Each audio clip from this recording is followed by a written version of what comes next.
Hello guys, magba-vlog ako ngayon. Andito kami sa saan ba to? Andito kami sa simbahan at uuwi na kami dahil tapos na yung simba ng umaga nga.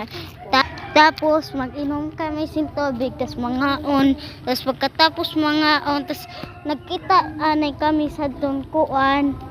And then ano pa to na kami sa among tita dito sa among kay nanguli na sira. Tapos guys, ito na guys, andito na kami sa tabok. Nakita niyo guys, ang ganda diba guys, mahamis dito ang aragian kay pinaayos noon. Tapos walang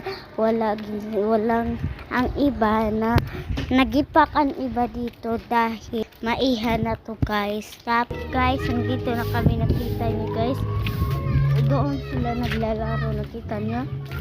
Agad diba? Tapos uuwi na kami sa aming bahay dahil nahanap na kami ng mama namin.